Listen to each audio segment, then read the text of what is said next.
இயேசு கிறிஸ்துவின் இணையற்ற நாமத்தில் என் உள்ளங்கைகளில் உன்னை வரைந்திருக்கிறேன் என்கிற ஆண்டவர் கொடுத்த வாக்கு தத்தத்தோடு கூட சேர்ந்து கிறிஸ்துவில் விசுவாச ஊழியங்களின் சார்பில் உங்கள் அனைவருக்கும் என்னுடைய அன்பான வாழ்த்துதல்களை தெரிவித்துக் கொள்கிறேன்.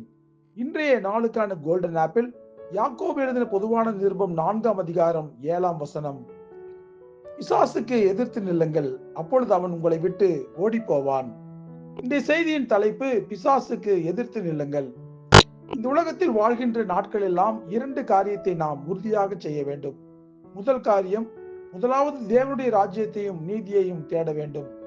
ஆண்டவர் கொடுக்கிற தேவனுடைய சர்வாயுத வர்க்கத்தை தரித்துக் கொண்டு சத்தியம் என்னும் கட்சியையும் நீதி என்னும் மார்க்கவசத்தையும் ஆயத்தம் என்னும் பாதரட்சியையும் சமாதானம் என்னும் சுவிசேஷத்தையும் விசுவாசம் என்னும் கேடகத்தையும் ரட்சண்யம் என்னும் தலைச்சீராவையும் தேவ வசனமாகிய ஆவியின் பட்டயத்தையும் நாம் எடுத்துக்கொள்ள வேண்டும். நம் ஆவிக்குரிய வாழ்க்கையில் நாம் முதலாவது செய்ய வேண்டிய காரியம் இதுதான். எதற்காக என்று கேட்கிறீர்களா? இரண்டாவது ஒரு முக்கியமான காரியம் இருக்கிறது. அதற்காக தான்.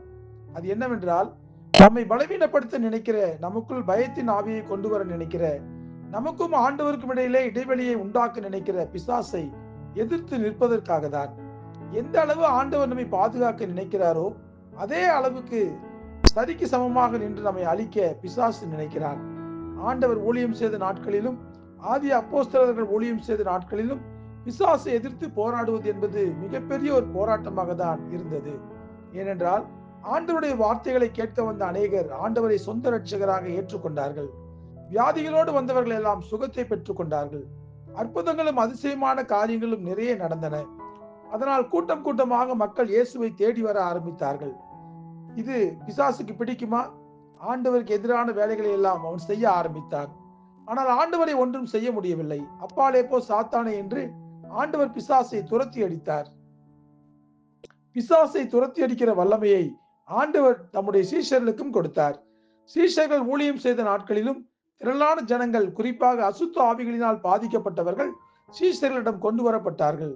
அன்றைக்கு அப்போஸ்தலருடைய கைகளினாலே அநேக அடையாளங்களும் அற்புதங்களும் ஜனங்களுக்குள் செய்யப்பட்டது. இதை பார்த்த பிசாசுக்கு அவர்கள் மீது பொறாமைதான் வந்தது. அதனால் அப்போஸ்தலருக்கு விரோதமாகவும் பிசாசு எழும்பி தந்திரமான காரியங்களை செய்ய ஆரம்பித்தான்.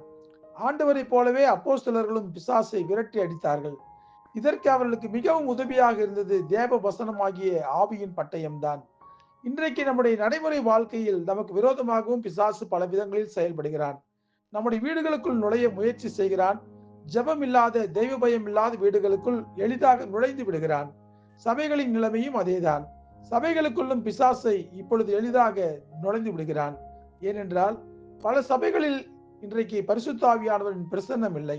ஆண்டவருக்கு விரோதமான சண்டைகள், சச்சரவுகள், வியாபாரங்கள் சபைக்குள் நடைபெறுகின்றன. அதனால் சபைகளுக்குள்ளும் பிசாசு எளிதாக நுழைந்து விடுகிறான். இதனுடைய பின் விளைவுகள் என்ன? அங்கு சண்டைகளும் சமாதான குறைவுகளும் ஏற்படுகின்றன. ஒருமனப்பட்டு ஆண்டவரை ஆராதிக்க வேண்டிய ஆண்டவருடைய பிள்ளைகள் கருத்து வேறுபாடுகளோடு கூட சமுதாயத்திலும் சபைகளிலும் வீடுகளிலும் கூட காணப்படுகிறார்கள்.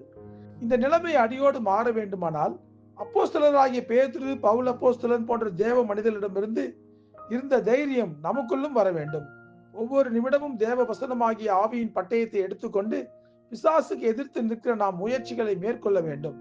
இயேசு என்னும் வல்லமையுள்ள நாமத்தை நாம் பயன்படுத்தும் போது நமக்கு எதிராக பிசாசினால் நிற்கவே முடியாது. இயேசு என்னும் நாமம் வல்லமையுள்ள ஒரு நாமம். இயேசுவின் நாமத்தினாலே என்கிற வார்த்தையை நாம் பயன்படுத்தும் போதே பிசாசு நடுங்கி போய் விடுவான். அதற்கு எப்பொழுதும் நாம் ஆண்டவருடைய பிரசன்னத்தினால் நிறைந்தவர்களாக இருக்க வேண்டும். நமக்குள் பரிசுத்த ஆவியானவரின் அனல் காணப்பட வேண்டும். அந்த அனலுக்கு முன்பாக அசுத்த ஆவிகள் கிட்ட வரவே பயப்படும். ஆகவே உம்முடைய வல்லமை எனக்கு தாரும் ஆண்டவரே என்று எப்பொழுதும் ஆண்டவரை நோக்கி பார்த்து ஜெபித்து ஆண்டவரிடமிருந்து விசேஷித்த வரங்களை நாம் பெற்றுக்கொள்ள வேண்டும். அப்பொழுதுதான் பிசாசை எதிர்த்து நாம் நிற்க முடியும். ஆண்டவர் நம்மோடு கூட இருக்கும் வரை பிசாசின் எந்த கிரியைகளும் நம்மை ஒன்றும் செய்ய முடியாது. ஜெபிப்போமா? அன்புள்ள ஆண்டவரே, எங்களை எப்படியாவது வீழ்த்த வேண்டும் என்று சொல்லி பிசாசு நினைக்கிறான். உம்மோடு உள்ள உறவிலே ஆண்டவரே பிரிவினைகளை ஏற்படுத்த அவன் நினைக்கிறான். ஆனால் பிசாசை எதிர்த்து நிற்கக்கூடிய வல்லமையை நீர் எங்களுக்கு கொடுங்கப்பா, கொடுப்பீங்க என்று சொல்லி நாங்கள் விசுவாசிக்கிறோம். உம்முடைய நாமத்தை பயன்படுத்தும் போது பிசாசை அப்பாலே போய் என்று சொல்லி நாங்கள் விரட்டும் போது அவன் பயந்து ஓடுவான் என்று சொல்லி நாங்கள் விசுவாசிக்கிறோம் ஆண்டவரே. ஆகவே பிசாசை எதிர்த்து நிற்கிற, பிசாசை முறியடிக்கிற வல்லமையை நீர் எங்களுக்கு கொடுங்க. உம்முடைய வல்லமையுள்ள நாமத்தினாலே உலகத்திலே ஆண்டவரே, பிசாசை தோற்கடித்து உமக்கு மகிமையான காரியங்களை செய்வதற்கு எங்களுக்கு பலன் கொடுங்க. இயேசு கிறிஸ்து என்கிற வல்லமையுள்ள நாமத்திலே ஜெபிக்கிறோம் நல்ல பிதாவே. ஆமென்.